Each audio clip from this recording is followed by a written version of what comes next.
लाडकी बहीण योजनेच्या महिलांसाठी आज एक खूप अशी खुशखबर आहे, जी ऐकून तुमच्या चेहऱ्यावर आनंद येईल. कारण हप्त्याची वाट पाहणाऱ्या महिलांसाठी आता एक महत्त्वाची आणि मोठी माहिती आणि प्रक्रिया समोर आली आहे. आणि यामध्ये तुमच्या खात्यामध्ये पैसे जमा होण्यासाठी फक्त नाव असणं पुरेसं नाही. पण सर्वात महत्त्वाची गोष्ट म्हणजे मी तुम्हाला या व्हिडिओच्या शेवटी सांगणार आहे, तुमच्या खात्यामध्ये किती पैसे येणार आहेत आणि हप्ता नेमका कधी मिळण्याची शक्यता आहे. आणि सर्वात आधी पाहूया सर्वात आधी पाहू की अनेक महिलांच्या खात्यामध्ये हप्ता वेळेवर जमा न होण्यामागे काही तांत्रिक कारणं असू शकतात. उदाहरणार्थ आधार आणि बँक खात्याची लिंकची समस्या, डी-बी-टी सक्रिय नसणे किंवा ई-के-वाय-सीमध्ये काही माहिती चुकीची असणे. म्हणून जर तुम्ही लाडकी बहीण योजनेचा लाभ घेत असाल, तर तुमच्या बँक खात्यामध्ये डी-बी-टी सुरू आहे का हे नक्की तपासा. दुसरी गोष्ट म्हणजे तुमचं बँक खाते चालू आहे का?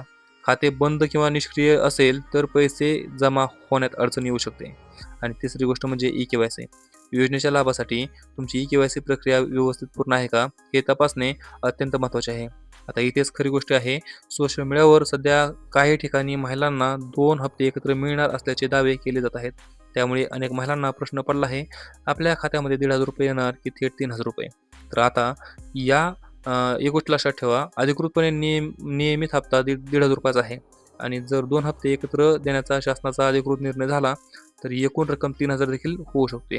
पण सध्या 3,000 बद्दल अधिकृत गोष्टी नसताना त्याला निश्चित तारीख समजू नका, रक्कम समजू नका. आता सर्वात महत्त्वाचा प्रश्न, पैसे कधी येणार? तर पात्र लाभार्थी महिलांच्या खात्यामध्ये पुढील हप्ता डी-बी-टी प्रक्रियेद्वारे जमा केला जाणार आहे. मात्र नेमकी जमा तारीख अधिकृत घोषणा झाल्यानंतरच निश्चित मानता येईल. म्हणजे सध्या खात्रीशीर रक्कम ₹1,500 आणि 2 हप्ते एकत्र मिळाल्यास ₹3,000 होऊ शकतात.